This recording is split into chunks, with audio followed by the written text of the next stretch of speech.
Pour les manifestants qui ont participé à la révolte populaire qui a renversé Omar el-Béchir, qui a dirigé le Soudan d'une main de fer pendant 3 décennies, le régime civil dont il rêvait reste élusif.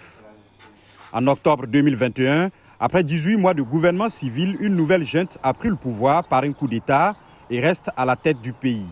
Mohamed Ali, organisateur de manifestations quasi quotidiennes à Khartoum, estime que l'armée doit être sous le contrôle d'un gouvernement démocratique. Je veux dire que l'autorité militaire ne doit pas être indépendante et isolée. C'est une étape essentielle pour garantir le processus de démocratisation. Les gens doivent y croire. Les militaires affirment depuis plusieurs mois qu'ils vont mettre en place un gouvernement de transition et passer le pouvoir aux civils. Un projet d'accord politique en ce sens devrait être signé le 6 avril, mais il a été reporté. Ce gouvernement à large assise, nous en avons désespérément besoin pour assurer le succès de la période intérimaire à venir. Dans un plan B, nous pourrions envisager un gouvernement intérimaire pour une courte période, d'1 an à 3 mois. Pendant ce temps, nous essayons de régler nos différends. Mais les manifestants estiment que ce processus ne devrait pas être prolongé. Ils soulignent que les fonctionnaires et les enseignants n'ont pas été payés depuis des mois et que les services de l'État sont paralysés.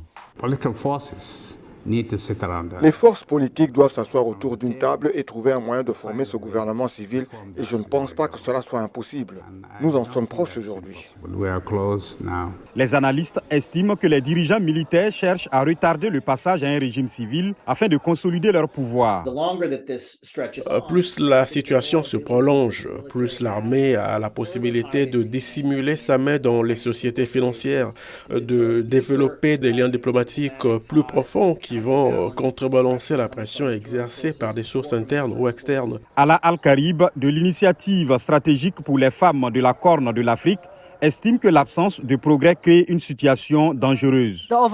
La situation générale est très problématique. Si l'on ajoute à cela la question de l'insécurité dans toutes les régions en conflit ou sortant d'un conflit, la situation devient dévastatrice et effrayante.